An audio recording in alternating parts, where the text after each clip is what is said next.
इन्होंने बहुत अच्छे लेवल पे एंट्री की है, लेकिन इनकी क्वांटिटी बहुत छोटी है।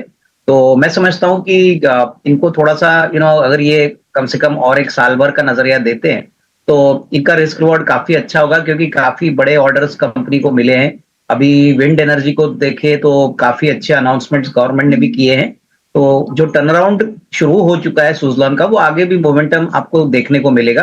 तो मेरे ख्याल से नज़रिया कम से कम 12-15 महीने रख के यहाँ पे होल्ड करिए। क्वांटिटी बहुत छोटी है, उसलिए मैं मुनाफे की सजेशन नहीं दूँगा। बट मेरे ख्याल से अगर ये 60-65 रुपए जाता है, तो इसमें डेफिनिटली 50% प्रॉफिट्स आपको बुक करना चाहिए। पूजा मुझे लग रहा है कि यहाँ पे एक नज़रिया थोड़ा-सा लंबा रखना है क्योंकि सारे जो क्यूएसआर कंपनीज़ है, वहाँ पे हमने देखा है कि डिमांड थोड़ा-सा कम हो चुका है, मार्जिन प्रेशर हो चुका है और इसका यही नतीजा हो चुका है कि ये सारी कंपनीज़ को एक ज़माने में जो बहुत प्रीमियम वैल्यूएशन मिलती थी, वो अभी डिसेलेरेट हो रही है। बट इसका मानना ये नहीं कि लॉन्गर टर्म में ये बिज़नेस चलेगा नहीं। इंडिया में जो कंज़म्पशन का थीम है, वो अभी भी काफ़ी अट्रैक्टिव है। तो नज़रिया अगर आपका साल, डेढ़ साल है, तो ही ये निवेशक को यहाँ पे इन्वेस्टेड रहना चाहिए। क्योंकि शॉर्ट टर्म में मुझे नहीं लगता कोई बड़ी अपसाइड आएगी क्योंकि अगला 1-2 क्वार्टर्स कंपनी के लिए काफ़ी चैलेंजिंग हो सकता है। मार्जिन प्रेशर भी देखने को मिल सकता है। तो यहाँ पे लंबी अवधि की ही अगर इनकी टाइम फ्रेम है, तो ही यहाँ पे ये निवेशित रह सकते हैं। देखिए, मुझे लग रहा है कि जीपीटी हेल्थकेयर एक ऐसा बिज़नेस है जो हम समझते हैं कि एक सनराइज़ इंडस्ट्री में काम कर रहा है। और जैसे मैनेजमेंट ने कहा कि देखिए टायर 2, टायर 3 मार्केट्स में अभी भी स्पेशलाइज्ड हॉस्पिटल्स की काफ़ी कमी है। टर्शरी हॉस्पिटल होने का एक फायदा है कि इनका जो कस्टमर बेस है, वो करीबन 4 या 5 किलोमीटर्स के डिस्टेंस पे ही इनको मिल जाते हैं। तो डेफिनिटली प्रॉमिसिंग बिज़नेस है। हालाँकि देखिए आईपीओ में इतना बड़ा रिस्पॉन्स नहीं मिला, बट मेरे ख्याल से अगर कंपनी अपने नंबर्स के ऊपर और आपके ऑपरेटिंग मैट्रिक्स पे अगर अच्छी तरह से उतरती है और नंबर्स अच्छे दिखाती है, तो मेरे ख्याल से इसमें कोई डाउट नहीं कि मार्केट ऐसे कंपनीज़ को री-रेट ज़रूर करेगा। मेरे ख्याल से अगर किसी को अभी भी इस स्टॉक में पोज़ीशन लेना है, कम से कम साल, डेढ़ साल का नज़रिया से यहाँ पे पोज़ीशंस आप बना सकते हो। हमें लगता है कि ये काफ़ी अच्छी अपॉर्च्युनिटी रहेगी मीडियम टू लॉन्ग टर्म के लिए। लेकिन हाँ, शॉर्ट टर्म में थोड़ी-सी वोलेटिलिटी आपको देखने को मिलेगी क्योंकि अभी हाल ही में जो करेक्शन मिड कैप्स में हुआ है, इससे मैं यही कहूँगा कि आपको जो भी ट्रेड लेना है, मीडियम टर्म के पॉइंट ऑफ व्यू से ही ले लीजिए। शॉर्ट टर्म में काफ़ी ज़्यादा वोलेटिलिटी आपको मिड कैप स्टॉक्स में देखने को मिल सकती है। कविता मुझे लग रहा है कि 47 की खरीदी है, अभी ऑलमोस्ट 3 गुना शेयर बढ़ चुका है। देखिए, मेरे ख्याल से पहला जो डिसीजन उनको लेना है कि अपना कैपिटल उनको फ्री करना है। देखिए, नॉर्मली हम बाज़ार में देखते हैं कि एक वन साइड तेज़ी जब चलती है, तब लोग बिल्कुल शेयर बेचते नहीं। वो ये समझते हैं कि और थोड़ा शेयर ऊपर जाएगा तब हम बेचेंगे। तो 3 गुना शेयर बढ़ गया है इनका। इनकी बाइंग प्राइस 47 है, अभी 30 रुपया चल रहा है। तो मेरे ख्याल से अभी मार्जिन ऑफ सेफ्टी का रूल इनको एडॉप्ट करना चाहिए। थोड़ा-सा अगर शेयर कमज़ोर होता है, मान लीजिए ₹100 के नीचे आता है, तो थोड़ी-सी खरीदी ऐड कर सकते हैं। बट एटलीस्ट अपना कैपिटल फ्री करिए ताकि इस बाज़ार में वो थोड़ा-सा सेफ्टी के हिसाब से काम करे क्योंकि मार्केट में वोलेटिलिटी जब बढ़ती है, तभी गिरावट भी उतनी तेज़ी से आती है।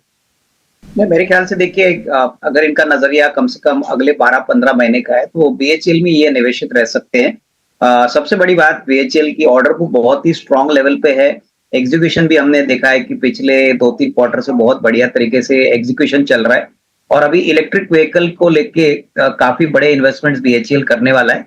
तो हमको लग रहा है कि देखिए हालाँकि स्टॉक काफ़ी भाग चुका है, अगर नज़रिया 12-15 महीने का है, तो मैं समझता हूँ कि इनको निवेशित रहना चाहिए क्योंकि यहाँ पे बहुत सारे बड़े अनाउंसमेंट्स और नंबर्स में इम्प्रूवमेंट आने की अपेक्षा रहेगी। तो यहाँ पे होल्ड करें, कम से कम 12 टू 15 मंथ्स का टाइम फ्रेम लेके यहाँ पे मुझे लगता है अच्छा risk reward even current price पे मिल सकता है।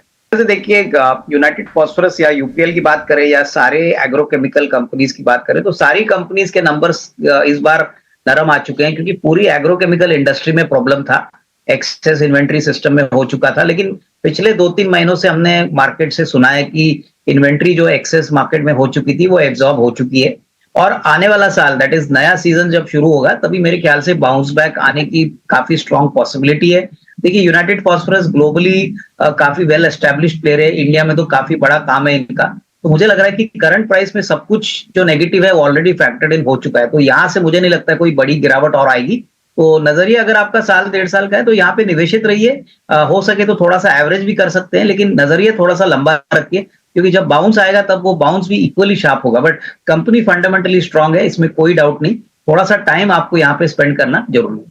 तो मेरे ख्याल से देखिए पूजा इन्वेस्टमेंट नॉर्म्स इंडिया के जो एनआरआईज़ के लिए हैं, मेरे ख्याल से एज़ पर आरबीआई एक लिमिट दी जाती है। इनका अगर कोई चार्टर्ड अकाउंटेंट है या एडवाइज़र है, तो ये मेरे ख्याल से एनआरओ या एनआरई अकाउंट से इंडिया में निवेश ज़रूर कर सकते हैं। काफ़ी ऐसे इंडियंस हैं जो एनआरआईज़ है, जो अब्रॉड से इंडिया में इन्वेस्ट करते हैं। तो ये डेफ़िनेटली आई मीन वो रूट अप्लाई करके डेफ़िनेटली इसमें निवेश कर सकते हैं। मेरे ख्याल से ये अगर आरबीआई की वेबसाइट पे जाए या इनके चार्टर्ड अकाउंटेंट से ये सलाह करें, तो मुझे लगता है कि एनआरओ, एनआरई का अकाउंट इनको खोलना पड़ेगा और उसके बाद डेफ़िनेटली इंडिया का जो सिक्योरिटी मार्केट है, वो एनआरआई के लिए भी एक्सेस प्रोवाइड करता है। तो ये जानकारी मेरे ख्याल से उनको आरबीआई की वेबसाइट पे ज़रूर मिलेगी। देखिए मेरे ख्याल से आईओबी में नंबर्स तो काफ़ी अच्छे आ गए हैं, एसेट क्वालिटी में भी ठीक-ठाक हो चुका है। लेकिन अभी हाल ही में पब्लिक सेक्टर बैंक्स में काफ़ी बिकवाली देखने को मिली क्योंकि यहाँ पे जो प्राइस ट्रेंड है वो शॉर्ट टर्म में बहुत सिग्निफिकेंटली बढ़ चुका था। तो नज़रिया थोड़ा-सा लंबा रखेंगे तो मुझे लगता है कि इनको 95, 98 का भी लेवल मिल सकता है, बट टाइम फ्रेम कम से कम 12 से 15 महीने रखिए। बैंक अपने साइड से नंबर्स अच्छा डिक्लेयर कर रही है, एसेट क्वालिटी का आंकड़ा भी इम्प्रूव हो रहा है।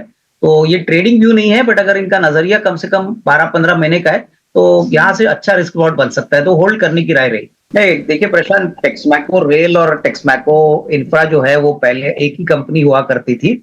इसमें प्रमोटर सेम है, लेकिन टेक्समैको जो इंफ्रा है, इनके पास काफ़ी बड़ा रियल एस्टेट का टुकड़ा है और ये रियल एस्टेट के मैनेजमेंट में काम करते हैं। मेरे ख्याल से देखिए इन्वेस्टर ने ये शेयर 125-27 में अगर लिया है, तो मैं इनको यही कहूँगा कि अगले साल, डेढ़ साल का ही नज़रिया रखिए क्योंकि रियल एस्टेट डेवलपमेंट एक बार होगा तो उसके बाद अपसाइड काफ़ी सिग्निफिकेंट आने की उम्मीद रखिए।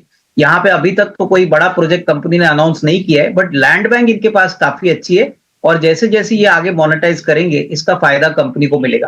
तो मेरे ख्याल से इसीलिए शायद इस शेयर में इतना ज़्यादा वॉल्यूम नहीं है, इतनी ज़्यादा एक्टिविटी नहीं है, लेकिन ऑब्वियसली कहीं न कहीं नई प्रोजेक्ट्स कंपनी विचार कर रही है कमीशन करने के लिए। तो जैसे इनकी कमीशनिंग होगी, रेवेन्यू बुक्स पे आएगा, उसके बाद ही आपको एक अच्छा रुझान और पॉजिटिविटी स्टॉक में देखने को मिलेगी। तो लंबी अवधि के लिए मैं समझता हूँ 1 साल नहीं, कम से कम डेढ़ साल का नज़रिया लेके यहाँ पे होल्ड करिए।